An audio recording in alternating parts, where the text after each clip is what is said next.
And this is Mick, the Doctor of Digital.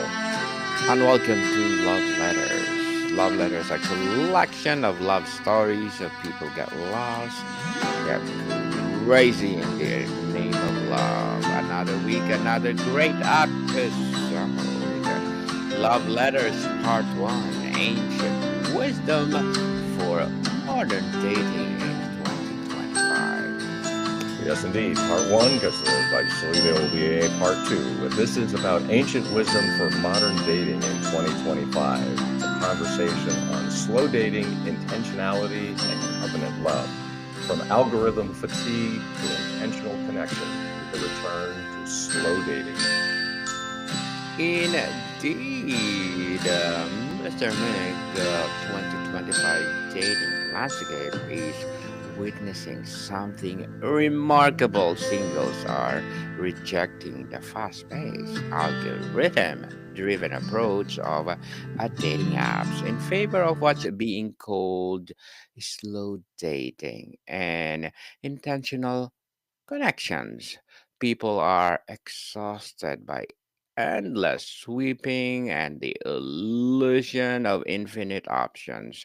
How does the Judeo Christian tradition speak to this cultural shift toward intentionality? And what can early Christian wisdom teach us about choosing depth over breadth in relationships?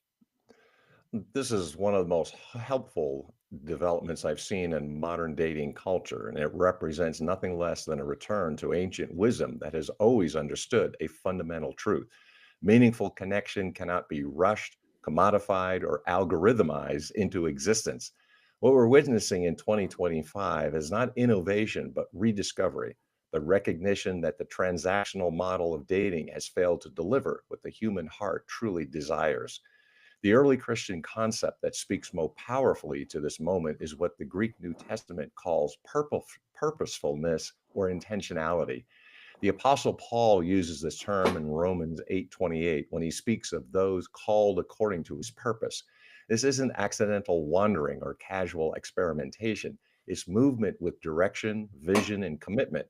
The Jewish tradition offers us an even more vivid picture through a concept meaning intention or directed consciousness. In Jewish thought, actions performed without intention lack spiritual substance. They're empty rituals. The same applies to relationships. Dating without intentionality becomes an empty ritual of consumption rather than a meaningful search for covenant partnership. Early Christian writers like St. Augustine understood that the human heart is restless until it finds its rest in what is truly good, not merely what is immediately available or superficially attractive. In his Confessions, Augustine describes his own journey through a series of relationships marked by what today we might call options overload, the very phenomenon driving people away from dating apps in 2025. He writes of being in love with love rather than committed to a specific person, of chasing novelty rather than cultivating depth. His eventual transformation came through the painful recognition that true satisfaction comes not from maximizing options, but from making a definitive choice and then investing deeply in that choice. The contrast between the dating app model and the slow dating movement mirrors a distinction the early church father Tertullian made between eros, acquisitive love, the desire to possess, and agape, self giving love, the commitment to serve. Dating apps operate on eros logic. They present an endless catalog of potential acquisitions, each evaluated for its capacity to satisfy our desires. Slow dating operates on agape logic.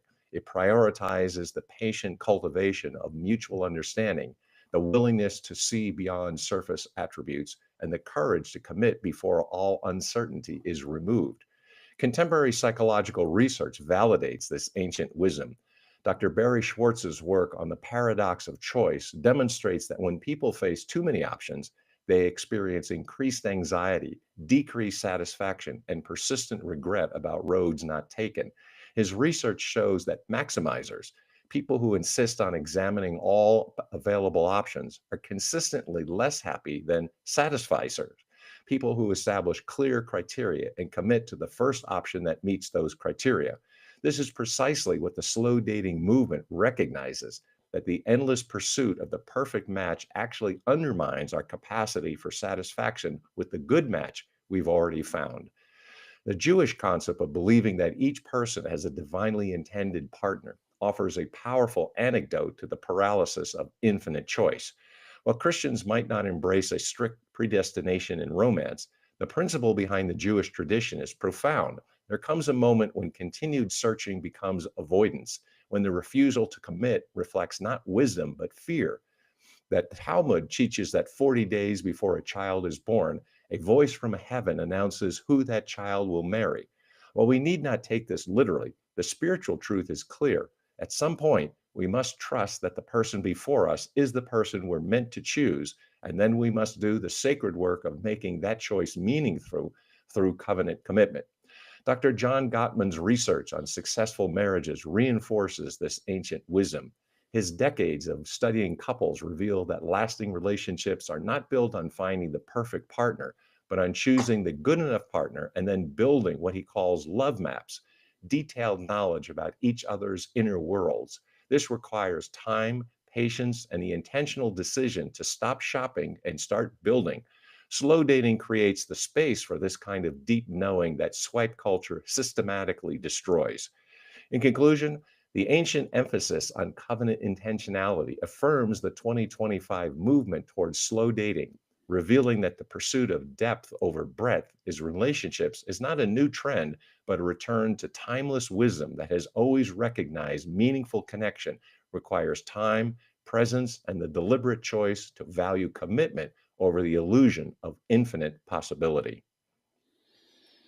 Mr. Mick, one of the most interesting shifts in 2025 dating culture is the rejection of what's been called the talking stage, the prolonged period of texting and digital interaction before meeting in person. Singles are now insisting on meeting quickly to establish real chemistry and avoid wasting time on connections that exist only in text bubbles. How does early Christian wisdom address the importance of embodied presence in relationships? And what can we learn from the ancient perspectives on the dangers of disembodied communication? The rejection of the talking stage represents a profound theological insight that our culture is rediscovering almost by accident. Authentic human connection requires embodied presence. The Christian tradition has always been deeply incarnational, centered on the radical claim that God Himself took on flesh and dwelt among us. This doctrine isn't about just abstract theology, it has immediate practical implications for how we understand relationships and love. The Gospel of John opens with one of the most revolutionary statements in human history. The Word became flesh and made his dwelling among us, John 1:14. This is not coincidental or merely poetic. God could have remained purely spiritual, communicating through visions, text, or mental impressions. Instead, the Christian claim is that true knowing requires bodily presence, that the fullest expression of love demands incarnation, not just information transfer. Early Christian writers understood this profoundly. St. Irenaeus, writing in the second century, argued against the Gnostic heresies that denigrated the physical body and elevated purely spiritual knowledge. His insistence that salvation itself is physical, that Christ came in the flesh precisely because embodiment is essential to human flourishing, not an obstacle to it. When we apply this to dating, the implications are clear. No amount of texting can substitute for the irreducible reality of physical presence, the reading of body language, the subtle chemistry that emerges only when two people occupy the same space. The Jewish concept of knowing offers additional insight. This word appears throughout the Old Testament with layers of meaning that English translations flatten. When Genesis says Adam knew Eve, it means far more than intellectual awareness or even sexual intimacy. It means comprehensive experiential knowing, the kind of knowing that can only happen through shared embodied experience. You cannot know someone through a screen. You can exchange information, but you cannot achieve the depth of knowing that biblical tradition considers essential to a covenant relationship. The Apostle Paul writes in 1 Corinthians 13 that now we see through a glass darkly, but then face to face. While Paul is speaking about our ultimate knowledge of God, the principle applies to human relationships as well. Digital communication is seeing through a glass darkly. It's mediated, filtered, curated. Meeting face to face is encountering that unfiltered reality of another person with all their quirks, mannerisms, energy, and presence that cannot be captured in pixels. Contemporary neuroscience confirms what ancient wisdom has always known. Dr. Sue Johnson's research on emotionally focused therapy demonstrates that human bonding occurs primarily through nonverbal communication, tone of face, facial expressions, physical proximity, and subtle timing in conversation.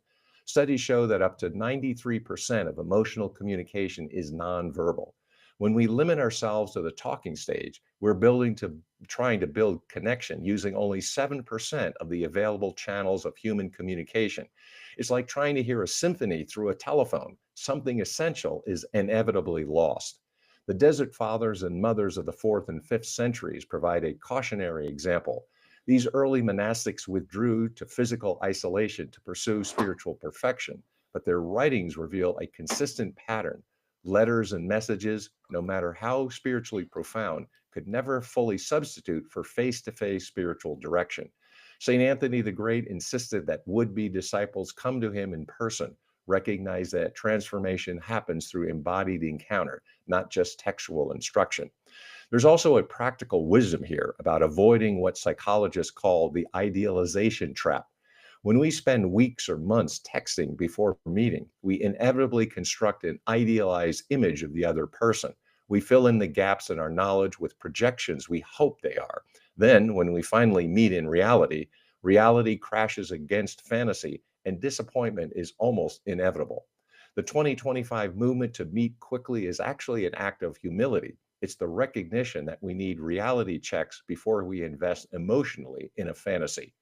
Dr. Helen Fisher, the biological anthropologist who has studied romantic love for decades, points out that in person chemistry involves pheromones, symmetrical perception, and unconscious biological compatibility assessments that cannot happen digitally.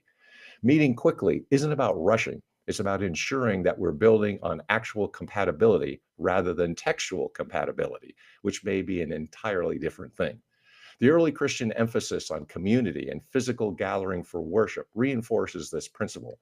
The author of Hebrews writes, "Let us not give up meeting together," Hebrews 10:25. There's a consistent biblical theme that virtual or abstract connection cannot fully substitute for physical presence. The early church could have relied on letters and teachings circulated in writing, but instead they insisted on regular embodied gathering. They understood what we're rediscovering, that presence matters, that bodies matter, that chemistry requires proximity. In conclusion, the incarnational heart of Christian faith, the insistence that God Himself became embodied to truly know and be known, validates the 2025 movement away from prolonged digital talking stages towards face to face encounters, affirming that authentic assessment of relational chemistry requires the fullness of embodied presence that no amount of texting can replicate. One of the more, oh yes, one of the more unsettling trends in 2025 dating is the rise of AI generated profiles, AI matchmaking services, and even AI dating coaches. While some embrace these technologies, their growing skepticism about whether artificial intelligence can truly facilitate authentic human connection. What does the Christian tradition teach us about the irreducible mystery of human persons and the dangers of reducing relationships to data points and optimization? This question strikes at the very heart of what it means to be human. And the Christian tradition offers a profound critique of any system that attempts to reduce persons to analyzable data sets. The fundamental Christian claim is that every human being is created in the imago Dei, the image of God, which means we possess an irreducible mystery, dignity, and complexity that can never be fully captured, predicted, or optimized by any system, no matter how sophisticated.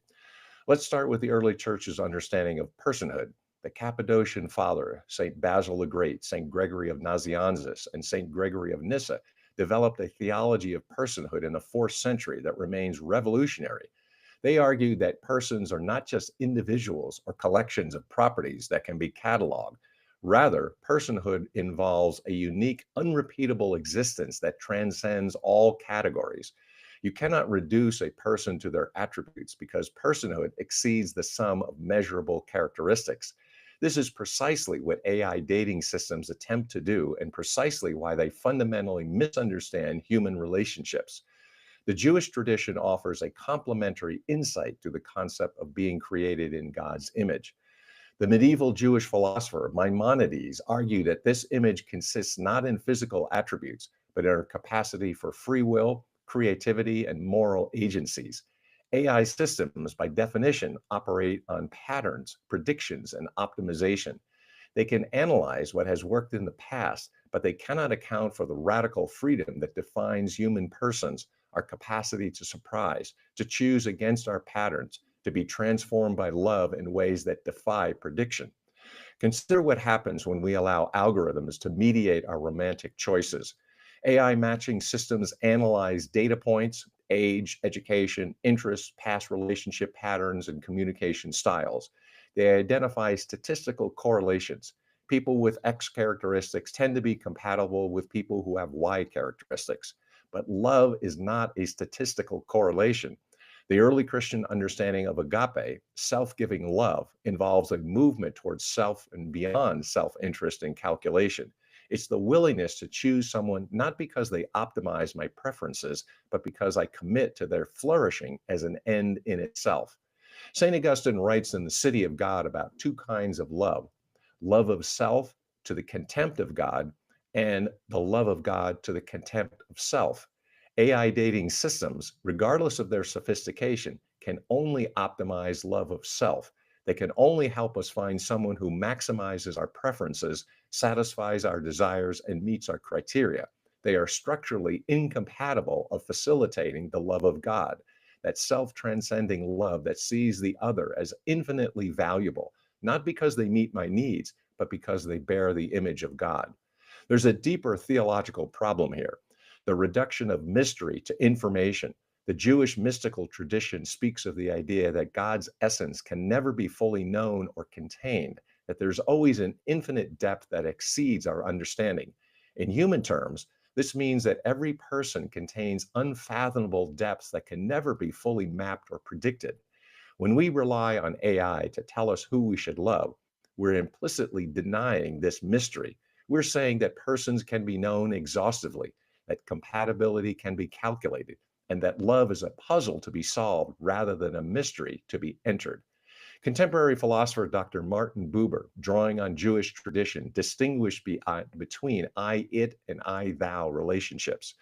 In an I it relationship, we treat the other as an object to be used, analyzed, or optimized. In an I thou relationship, we enter the other as encounter them as a subject, an irreducible person who cannot be fully known or controlled.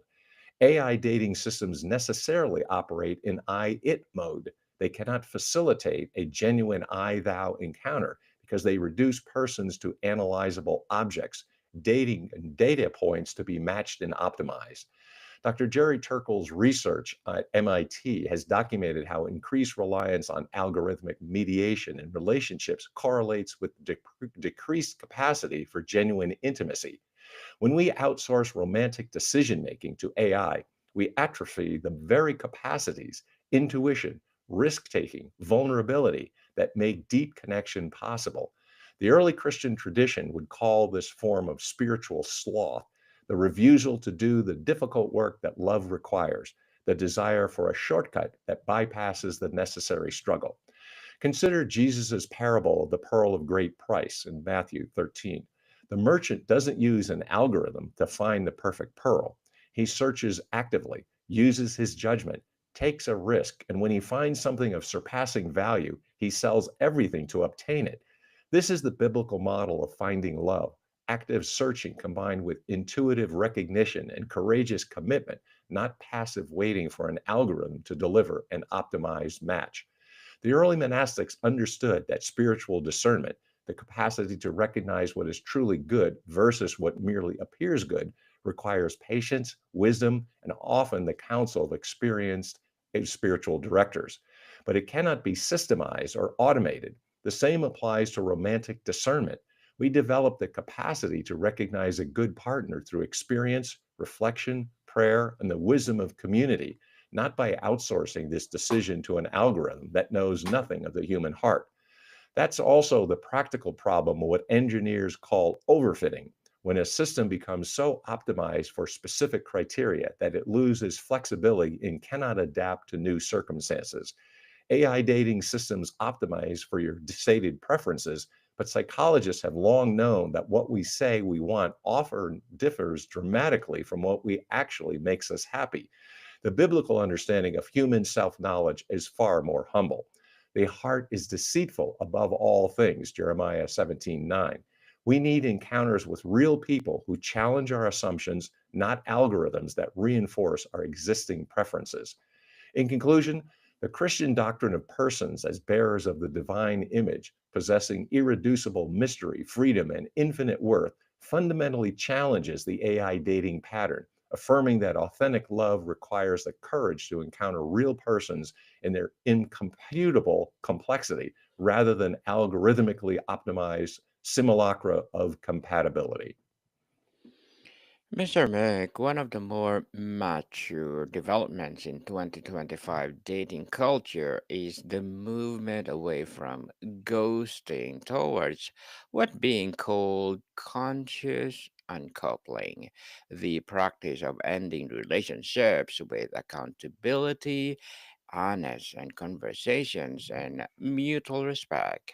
How does a Christian concept of a covenant inform not just how we begin relationships, but also how we end them? And what wisdom can early Christian sources offer about conducting honorable endings?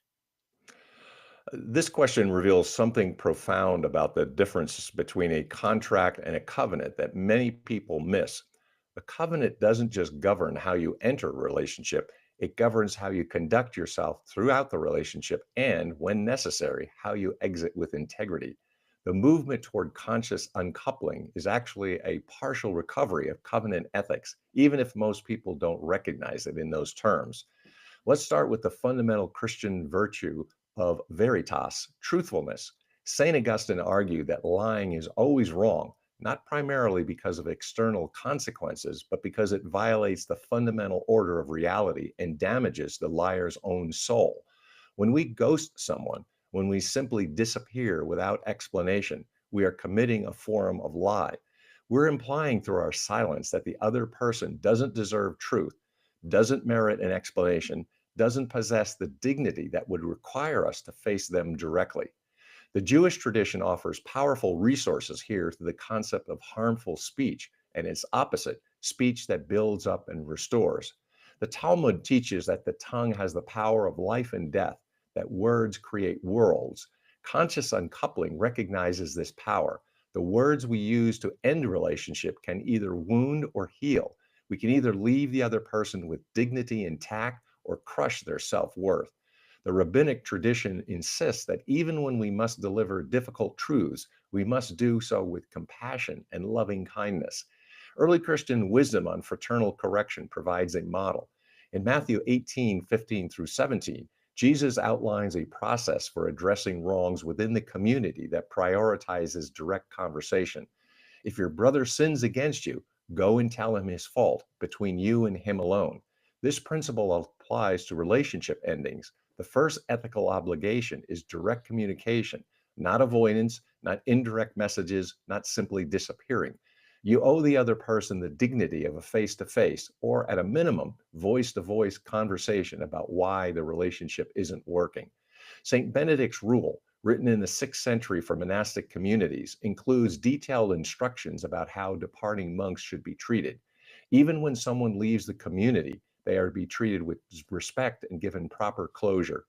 Benedict understood that how we conduct endings shapes the moral character of everyone involved. When we ghost, we damage not just the person we're abandoning, but our own capacity for integrity and courage. The Christian understanding of what theologians call eschatology, the study of endings, is relevant here.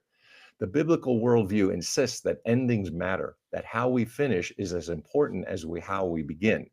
The Apostle Paul writes, I have fought the good fight. I have finished the race. I have kept the faith. There's honor in finishing well, not abandoning the race midway, and when the race must end, it ending with integrity rather than simply dropping out. Contemporary psychology validates this ancient wisdom. Dr. M. Scott Peck, in The Road Less Traveled, argues that genuine love requires courage, the willingness to face difficult truths and have uncomfortable conversations. Ghosting is an act of cowardice masquerading as convenience. It prioritizes our own comfort over the other person's need for closure and understanding. Dr. John Gottman's research on relationships shows that one of the strongest predictors of personal growth after a breakup is receiving honest feedback about what went wrong. When we ghost, we rob the other person of this opportunity for self understanding and growth. There's also the Christian concept of koinonia, the fellowship or community accountability. In the early church, believers were accountable not just to themselves, but to the community.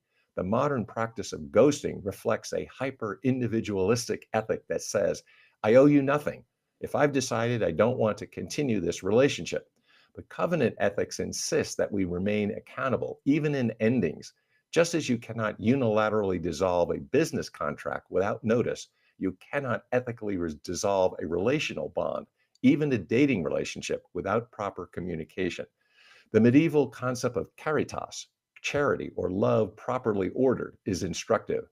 Thomas Aquinas taught that charity requires us to will the good of the other for their own sake. Even when a relationship must end, this obligation persists. Conscious uncoupling is an expression of caritas.